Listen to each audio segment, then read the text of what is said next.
que farem va ser tornar-nos a adherir a la red de ciutats saludables que ens havien desadherit i dins d'això participarem en un procés d'unes ajudes i de foment d'una sèrie d'activitats que promovia el Ministeri de Sanitat, que era una la HMSI Camina, HMSI Nada i també fer el mapa de recursos. Com ens enterarem que havien eixit uns premis de bon govern, pues, tot el que havien fet donarem forma i ho presentarem i pues, va ser una grata sorpresa que des de la Generalitat Valenciana pues, premiaren a la ciutat d'HMSI tot l'esforç que estava fent l'equip de govern de la nostra ciutat en pro dels seus veïns i de les seves veïnes.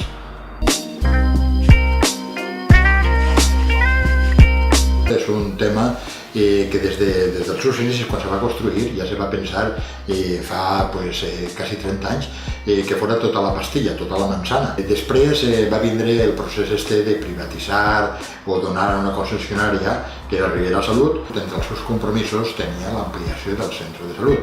Se va aconseguir expropiar la part que faltava i a partir d'ahir ja se pugui construir. Però Ribera Salut, l'empresa adjudicatària de la sanitat, una empresa privada, no va fer les seves inversions. Nosaltres, des del primer moment que entrarem així, ens posarem en contacte amb la conselleria i també encara en Ribera Salut i per dinamitzar el tema, perquè havíem vist que estava ahí parat, estava aquesta ampliació parada. Per què és necessari? Perquè s'han quedat, segons les necessitats, tenim una població més envellida, una població que necessita, per exemple, més cuidados en rehabilitació, en fisioteràpia i tot allò, i l'espai que tenim s'ha quedat curtet.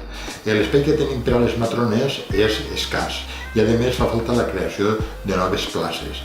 Estem molt agraïts a la Conselleria de Sanitat que des que agarraren la reversió ja han creat una plaça de pediatria nova en el nostre centre de salut.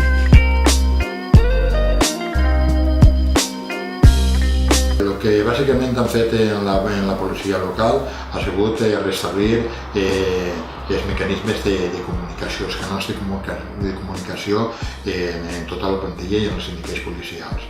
Hem millorat i hem renovat els cotxes per uns cotxes de gasolina que estan molt ben equipats, s'han renovat els 3 cotxes i ara ens estem plantejant el cotxe de la policia rural, de la patrulla rural, que sigui un cotxe de motor híbrid o elèctric.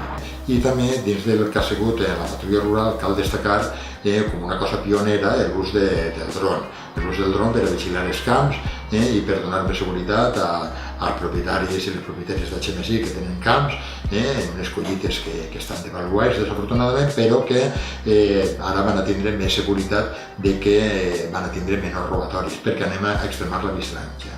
També ha sigut una cosa prou innovadora que hem posat per a la policia local l'ús d'unes pistoles Taser, unes pistoles immobilitzadores elèctriques, en la qual va augmentar la seguretat de la policia local i també va evitar que n'hi hagi alguns accidents.